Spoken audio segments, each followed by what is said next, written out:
Well, for effective and equitable climate action, the role of private sector is very important and vital. The involvement of private sector can be increased in climate finance initiatives through a combination of incentivizing and regulatory mechanism which can be market and non-market, often referred to as a carrot and stick approach. In this regard, the carrot approach involves offering incentives to the private sector to encouraging investment in climate-friendly projects and technologies. Well, one very effective example of this is to use carbon credit as a market-based mechanism, which allows companies to earn credits for reducing their emissions that can either be sold or traded. The additional revenue from this can be utilized as equitable climate financing.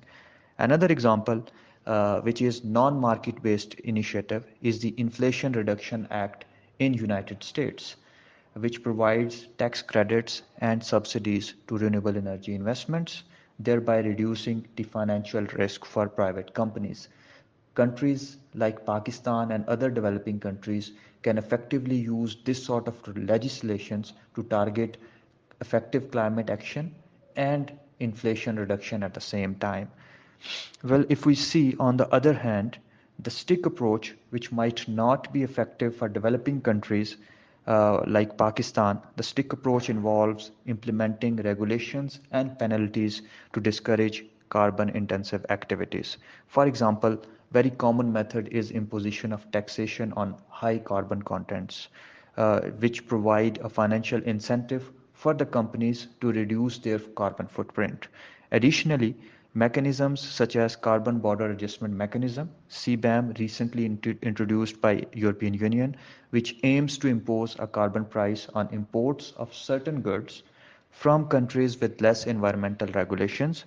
This encourages companies to adopt cleaner practices to remain competitive in their trade.